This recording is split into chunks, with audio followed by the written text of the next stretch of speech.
Welcome to Elite Beyond Borders with Odai. In this episode, we move from conceptual deconstruction to disciplined foresight, examining how global power is likely to reconfigure as Europe reassesses liberal openness, and the Middle East enters a new phase of political pragmatism within intellectual structures that coexist and increasingly collide. The political right is experiencing a pronounced rise across several major European countries. This ascent is largely driven by growing segments of Europe's population, questioning liberal values that were promoted for decades as the defining features of Western societies, most notably individualism and multiculturalism. These values have increasingly come to be perceived, particularly amid rising levels of immigration, as posing a threat to European identity, especially immigration from the Islamic world in the first instance, and from South and Central Asia in the second. Beyond immigration, two major crises have significantly intensified this shift. The COVID-19 pandemic and the extensive economic disruption it generated, and the Russian-Ukrainian war with its far-reaching political, economic, and cultural repercussions. Together, these developments have reopened fundamental questions regarding the viability and long-term sustainability of the European liberal model. On the other side of the Mediterranean, and despite the rise of certain Islamist extremist movements in specific contexts, linked on the one hand to the U.S. invasion of Iraq, and on the other to the transformation of the uprising against the former Syrian regime into an armed conflict as a result of widespread repression, the Middle East is simultaneously witnessing the accumulation of new dynamics, likely to produce a qualitative shift in its geopolitical position. These accumulating dynamics are expected to be reflected across the region's cultural, economic, and political landscapes in a comprehensive manner, with the contours of this transformation beginning to emerge during the second half of the 21st century.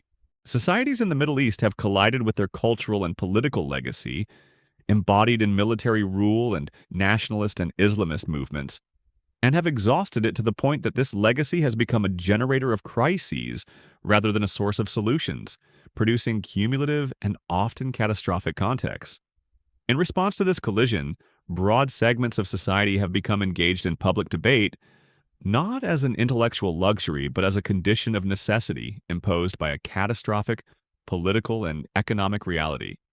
Within this context, the act of questioning is no longer confined to elites or intellectuals. Writers, content creators, and wide popular sectors have emerged, directing serious and direct questions toward this legacy and toward a dysfunctional reality in which outdated tools have played a central role in deepening existing crises. Against the backdrop of these two civilizational trajectories, two dominant currents have begun to shape the broadest layer of collective thought within their respective societies. The first manifests as a trend questioning the values of openness in the West, while the second takes the form of a trend questioning the values of closure within Middle Eastern societies. This does not imply a denial of the existing civilizational gap, particularly at the institutional level. However, the emergence of new cultural sensitivities has become increasingly evident and cannot be ignored. Sensitivities that are likely to accumulate over time and generate significant transformations in the broader political and social landscape. At this point, it is useful to highlight several illustrative scenes. These do not reflect a stable or consolidated reality, but rather represent paradoxes that signal the early stages of change within cultural structures and within the economic and political realities of both Europe and the Middle East. While the Polish Prime Minister publicly boasted about closing borders to migrants, the term white genocide gained traction within European far-right circles, a term rooted in the perception that demographic pressure resulting from immigration to Europe will lead to a severe decline in the white European population and the erosion of its central presence in favor of migrants from Islamic countries.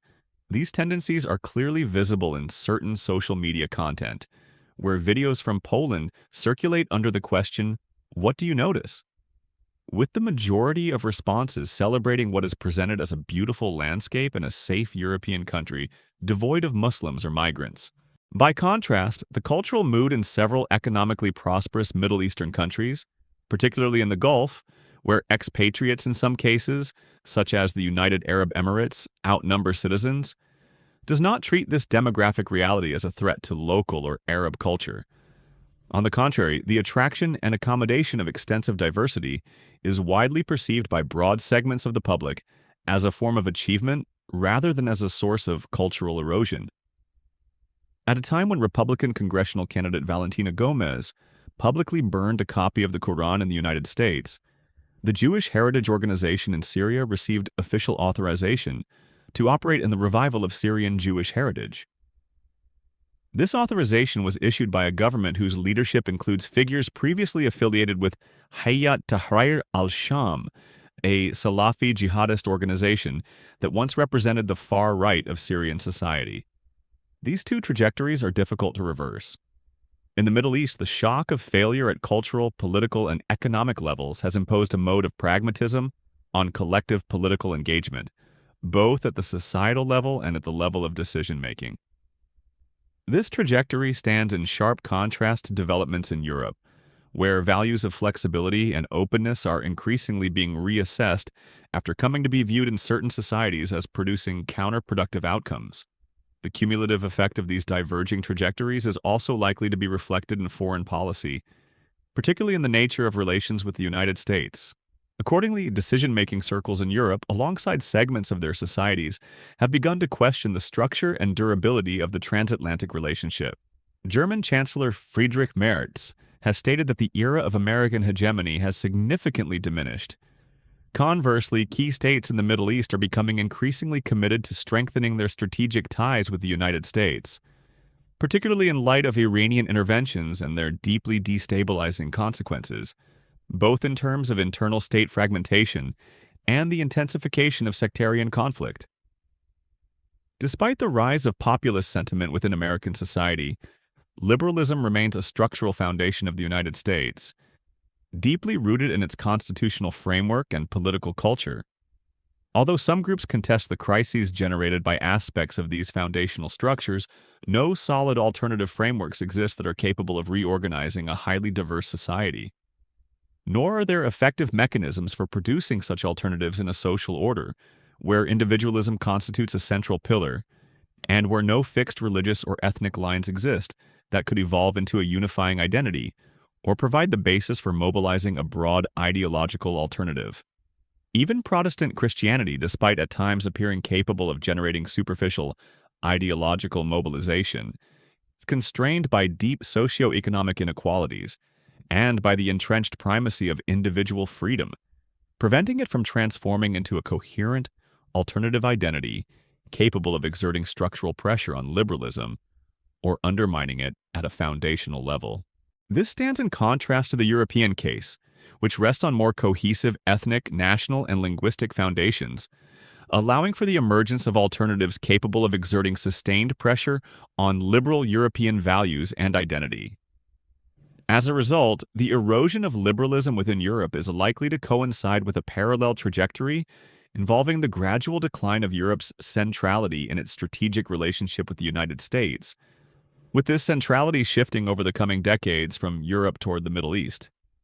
The pragmatism imposed by cumulative political and cultural shocks on the political mindset of the Middle East is unlikely to remain a temporary response to crisis. Rather, it is gradually evolving into a structural component of political culture and state management mechanisms. If this pragmatism is consolidated through stable policies over the coming decades, it will intersect with a parallel trajectory marked by Europe's declining capacity to function as the sole referential center of political modernity and rational political discourse, amid the gradual structural weakening of liberal values and the continued erosion of their social and cultural foundations. This pragmatism will inevitably generate practical mechanisms for implementing a form of secular governance, even if it is not explicitly articulated as such. The receptiveness of Middle Eastern societies to these mechanisms is rooted in a profound state of exhaustion produced by three religion political forces whose impact has been catastrophic for both a state and society: Iran, Israel, and ISIS. Each has instrumentalized religion as a tool of sovereignty and conflict, reproducing identity-based divisions in their most extreme forms. In this context, secularization does not emerge as an ideological project or intellectual choice, but rather as a functional necessity imposed by harsh experience and by the emergence of new political and social structures aimed at reducing the cost of internal conflict.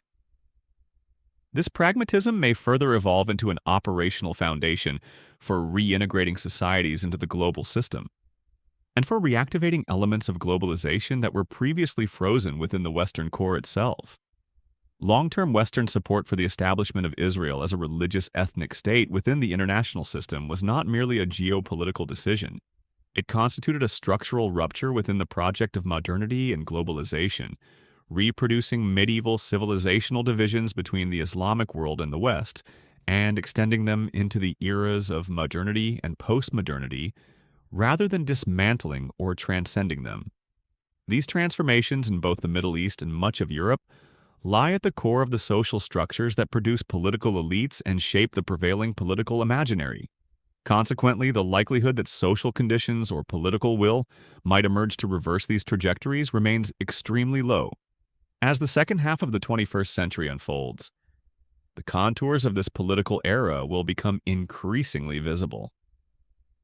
The Middle East is likely to accumulate the outcomes of pragmatism and openness in the form of gradual economic and political breakthroughs, while Europe on the opposite shore is likely to accumulate additional economic and political complications resulting from mounting pressures generated by policies of closure and the reliance on short-term remedies that cater to political imaginaries rather than addressing the structural roots of crisis.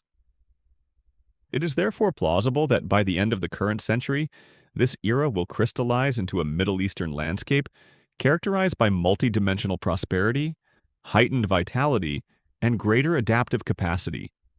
In contrast to a European landscape confronting economic and political crises that, through the accumulation of time, have become structural and increasingly intractable. The next episode, we turn to the Slavic world, where the protests against Lukashenko in 2020 and the Russian-Ukrainian war offer a critical entry point into understanding how deep cultural structures continue to shape geopolitical behavior, state authority, and collective imagination.